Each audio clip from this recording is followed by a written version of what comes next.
Ads পাওয়ারে কাজ করার জন্য যে এক্সেল শিটের নাম লাগে, এই নামটা কিভাবে আনবেন?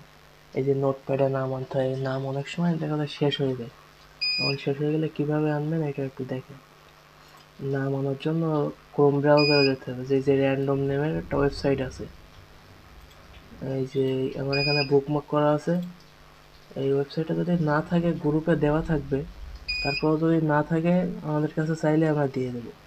এই যে এইখানে আসার পরে এইখান থেকে যে 100 আছে এটা কেটে দিবে, দিয়ে আপনি কতটা নাম চান, 10,000 কি 1 লাখ, যেটা আপনার প্রয়োজন।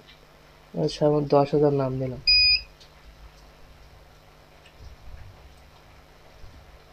এই যে 10,000 লেখার পরে এখান থেকে এই রিটার্ন দিতে হবে, দেওয়ার পর একটু সময় নেবে। এই যে নাম চলে আসবে, এখান থেকে কন্ট্রোল A দিয়ে সব সিলেক্ট করতে হবে। সিলেক্ট করার পরে copy, control C, control C চাপবেন, কপি হয়ে যাবে। কপি হওয়ার পরে নোটপ্যাডের ব্রাউজারে গিয়ে এটা পেস্ট করে দিতে হবে। এই এখানে আসার পরে এই যে নিচ থেকে একদম নিচে এইখান থেকে 25 থেকে 30টা ডিলিট করে দিবেন, এইগুলোর নাম না।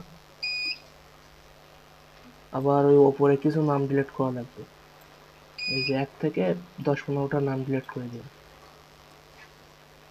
দিয়ে আপনার এই যেরকম সুবিধা সেই সুবিধা অনুযায়ী আপনি সাইজ ছোট বড় করে নেবেন।